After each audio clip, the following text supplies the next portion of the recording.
Rachel Reeves has all of a sudden identified a 20 billion black hole in the country's finances. Rachel Reeves is expected to reveal a 20 billion hole in government spending for essential public services on Monday, paving the way for potential tax rises in the autumn budget.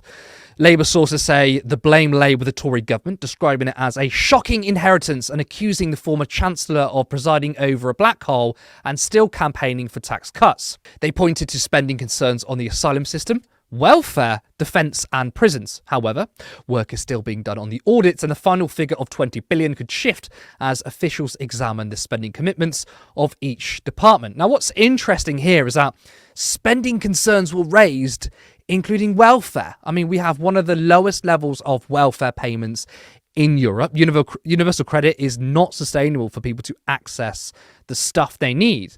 I mean, are we gunning for welfare cuts? I mean, I wouldn't be surprised at all. Now, over the course of the election, Labour signalled to us that they were financially responsible. Everything would be costed, yet they didn't know about this huge black hole. Now, if you're thinking, well, they needed to be empowered to get access to the numbers, they couldn't have possibly known about this, well, you'd be wrong. The 20 billion black hole isn't actually a surprise. Left-wing journalists have actually called this out, including Owen Jones and Ash Sarkar. For me, it's about the looming black hole in the nation's finances, which neither political party is being honest about. Labour are going to win a massive landslide. Spoiler, that's how this story ends, by the way. As the Institute for Fiscal Studies put it, both main parties, and I quote, are avoiding the reality that they effectively signed up to sharp spending cuts while arguing over smaller changes to taxes and spending. The chief economist at the Joseph Rowntree Foundation says, according to plans from both parties, you either get a further £20 billion a year in cuts to public services by 2029. That's George Osborne cuts, by the way, on top of the cuts that are already baked in. So it's not like George Osborne. This comes on top of the previous austerity.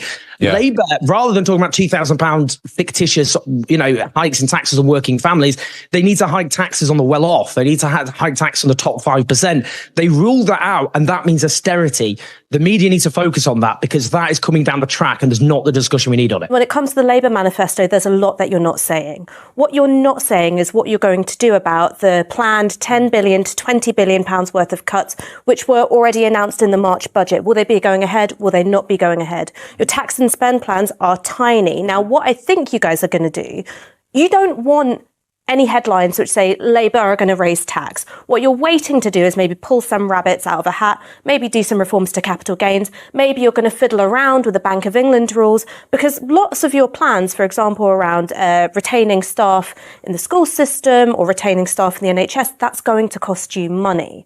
And you know that, and I know that. What the manifesto's job is to get you over the line for the election. It's not actually a plan for government. You might say it's smart politics, but it's fundamentally dishonest with the country. Essentially, in order to keep up with existing levels of funding, the government would have to increase spending by £20 billion. Otherwise, anything less, it would essentially be a cut. So that is basically, if the government doesn't find that money, then it will effectively be enacting austerity. So much for a fully funded manifesto. Now, some are speculating tax rises to plug the cap, but Labour have painted themselves into a corner because they promised zero tax rises. So this wouldn't be a good look after 3 weeks in government. They increased taxes, especially high taxes is a common Tory attack line. Well, do you know what? It would actually prove them right. Lewis, first off, this being about is some astonishing reveal, shall I say. It's not really, is it? Because as we've just demonstrated, you got Owen Jones, Ash Sarkar, many other think tanks have pointed out, well, this 20 billion hole exists. People have been saying it for months. But Labour, Rachel Reeves, was saying, oh, we've just found it. So, I mean, I thought they were the grown-ups were back in charge. I would use the surprise Pikachu face for this lovely moment because that's what it is, right? It's like, oh, what's happened? Reveal. It's a joke. It's ridiculous. Owen Jones and Ash Sarkar are absolutely right. We knew this was going to happen. Not only them two, obviously, if you watch news as much as I do, which you shouldn't because it's a very unhealthy amount of news I consume, this is literally being said by every single mainstream journalist who's interrogated Rachel Reeves, interrogated Keir Starmer, and everybody else in the Labour Party constantly for a very long time. And you know, I was reading the FT earlier, and like the Labour sources were stating that, oh no, these are unfunded things that we didn't know about, and the OBS didn't account for them, and we'll show you. And it's like, no, it's not. It's bull. The only surprise that they could argue that they've actually had was the what was it called? The recommendation for the wage increase for oh my god, I'm drawing a blank. It was supposed to be but they budgeted for about a 3% pay increase for the it wasn't the civil service. I'm so sorry. Was it junior doctors? No, it wasn't junior doctors. I'm literally blanking right now and I look like an idiot. But anyway, it's only a 2% margin of error. That's all it is. That's the only surprise that they've really actually had financially. There is nothing that they can pull out of those books and be like, oh, surprise, because the OBS, you know, they actually do an actually good job. They know their stuff. We live in a democracy where pretty much everything, especially financially, is quite transparent. We have all the books. Any economist out there can go ahead and look at our spend, look at our forecast. We can predict how big the economy is going to be in 2 years. We can predict pretty much everything in terms of the economy and the way it's moving. Yeah, we get some surprises now and again, but it's a joke. The entire thing. Just to cut you off there, I mean, I want to ask though. I mean, given that we have access to all this information, given that you don't even need to be a particular investigative journalist to find this out, any old regular commentator, any old Twitter user can find it out. So why has Rachel Reeves suddenly discovered this? Either they knew that was the case, which would have been a very good attack line, by the way, but they are so committed to austerity, they didn't want to spend money, they couldn't use that as an attack line, and now are bringing it up. Or they are that incompetent that something so obvious, they missed it. Yeah. I guess speculation, but you know. It's speculation. What I would speculate, here's my speculation, is that they're just playing politics. It's politicians playing politics. Ash Sarkar called it out exactly right. They don't want a headline, which is Labour raised taxes. So they have, you know, we can use the word lie, or I could use the word they're being politicians. They're maneuvering, they've maneuvered the manifesto in a way, they've maneuvered their rhetoric in a way where they don't want Labour tax rises in the headlines. And I think it almost ties into the two-child benefit cap, right? I don't want to talk about this, but I just want to use it as a point. I don't even think they're doing that because they can't afford it. I think they're doing it because of this idea that the Labour Party is like a welfare party, that they're just going to, you know, let people just go on welfare and just throw money at people. And that's why they've taken up that fight. And even with this fight as well, the idea when it comes to Labour tax rises, that's how people associate Labour. So they've had to do everything that they can to keep Labour tax rises out of the headlines leading up to the election. And, you know, we can argue they've won, but now they have to cover their tracks somehow. So I'll be very excited to see what Rachel Reeves announces, because they've already dropped hints about the Tories have basically, you know, promised hospitals that are now being built over budget. I'm going to be very interested to see how that's going to make them not plan for an extra 10 to 20 billion. Okay, so what do you think the government response is going to be then? I mean, they did say no tax rises. They also said no tax rises on the rich or a wealth tax. So, I mean, what are they going to do? If they don't plug this gap, this will be austerity. Now, they said we're not going to be an austerity government. I don't buy that for 1 second. Even without this 20 billion black hole, they would still enact austerity, right? So what do you think they're going to do? If they're not going to increase taxes, then surely they're going to try and cut even further. I mean, even in that article, Rachel Reeves said, well, we looked at the spending, we looked at the defence spending, we looked at welfare spending. So could we see, and when you frame it this way, it's deepening cuts to get rid of a 20 billion deficit, essentially. That's how economically stupid austerity is. But could we see even deeper cuts from the Labour Party to try and recover this 20 billion? So if I were the Labour Party, if I was in charge, if I was Rachel Reeves, I would go after the rich, tax the rich. If you want to turn this situation around on you, you could go after capital gains. You can go after inheritance tax, which, again, I was reading earlier, that's what some sources are saying that they might do.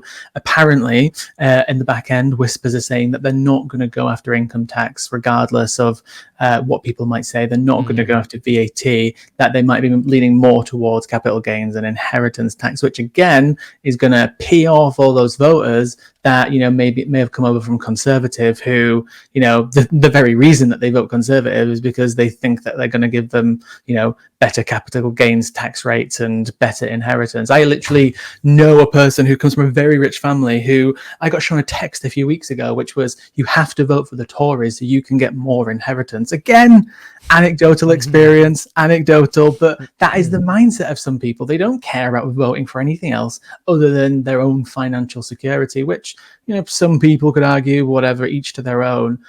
But that's what I kind of hope that they do. Go after the people who have the most money in this country. Don't go after income tax, because you're just going to absolutely piss everybody off. And again, it's going to be another Labour backtrack. If they are going to tax anything or anyone, they have to go after the richest people. And then at least all of us will be happy about something that they're doing. But this just shows the fundamental dishonesty from the Labour Party, because this provides a really good political opportunity to say we need to increase taxes on the rich, or we need a wealth tax. They could simply say that. The message is very clear. The Conservatives have been desperate about cutting taxes, especially for the wealthy. Now they've left a £20 billion hole. The Conservative response would be, well, we're going to cut public spending, and we've had that for 14 years. Well, the Labour response is, we're going to put up taxes on the very wealthy, very small taxes, which, by the way, the majority of people support, and they would get consent from it. But because they're so fundamentally dishonest, they didn't want to say, going into election, we're going to, well, they said we're not going to raise taxes across the board, including the wealthy. And Keir Starmer said, that is me being honest. He said, we're going to be honest with people here.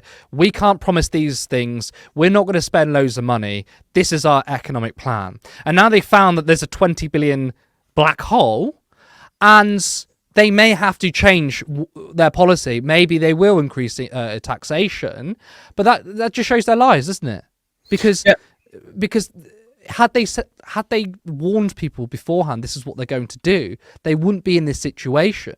And it just shows again how they're not the so-called grown-ups or adults in the room, because if they decide not to increase any taxation or reform capital gains tax or anything like that, that means they are wedded to the idea of keeping taxes where they are, regardless of whether the economy needs it or not. Now, I would have thought a grown-up politician or grown-up politics would look at the economic situation and respond accordingly. Me and you would say that is a wealth tax or some kind of taxation on the wealthy, but they won't do it, will they?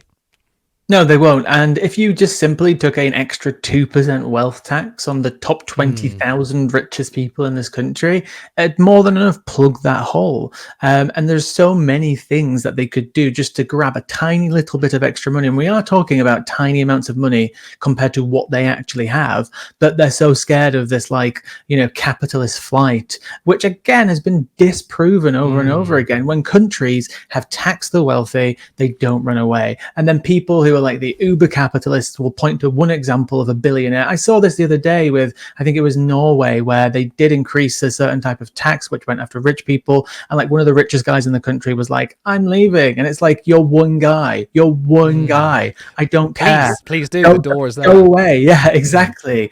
Most people aren't here. Just people don't come to the UK for tax relief. They go to other places for that. People who are here want to be here, and most people will not leave if they're taxed just a little bit more. It's ridiculous, and it's not proven at all in any way. I also want to take on the dishonesty of the entire economic debate, because actually tax rises aren't even necessary for this 20 billion hole. The tax argument is basically if you treat the economy in more of a household budget way, right?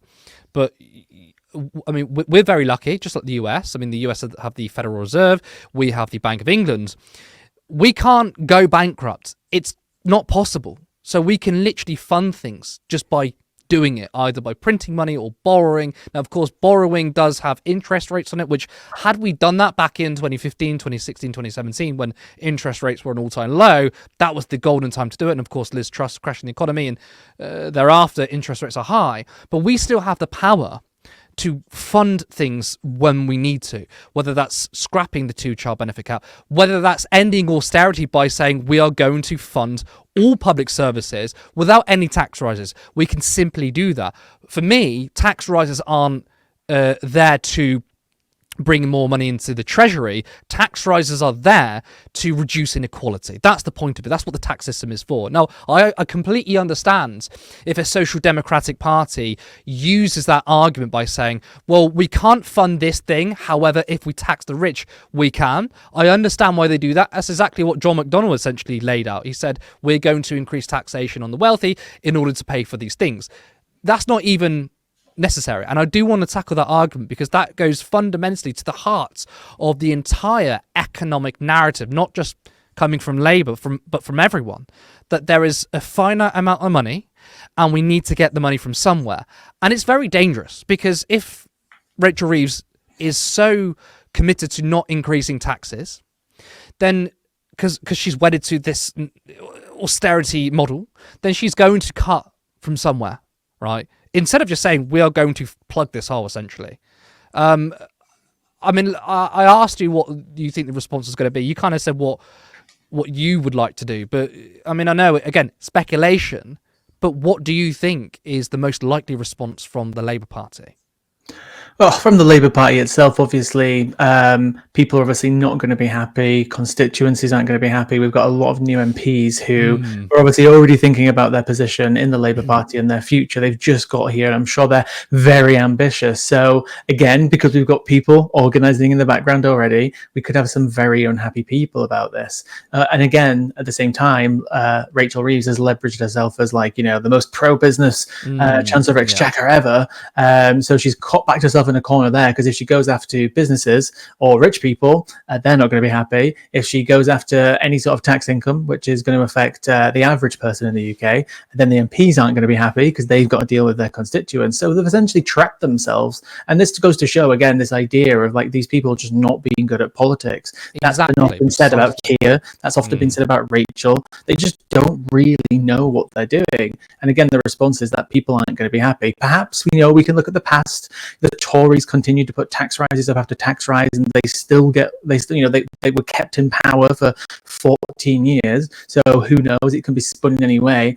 I guess obviously the speculation is that they're getting all the bad news out right now at the beginning, in hopes that in 4.5 years, when we're getting nearer to another election, that perhaps people might just forget about it. But this could be the first of many mistakes that they're going to make. That they could be trying to get the bad news out, but what if it's just bad news for another few years? Because again, everything seems to be going wrong. Our economy's not growing, the NHS, yada, yada, yada. We could rant all day about this. It almost seems like they're just setting themselves up for constant failure. But again, we'll have to see. 4.5 years, will people be talking about this? I don't know. But this is the clearest example that Rachel Reeves and Keir Starmer on the front bench aren't very good at politics, and their win was obviously off the back of the Tory collapse. But they have painted themselves into a corner, even just on a narrative angle, right? They could have said so many things before the election. The left were saying, we will invest in our public services, we will do these things, and yes, we will also increase taxes.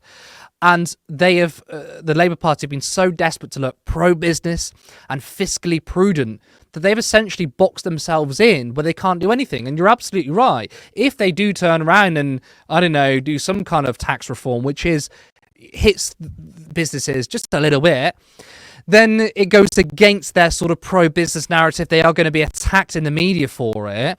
And people are going to be like, well, this is not what was promised.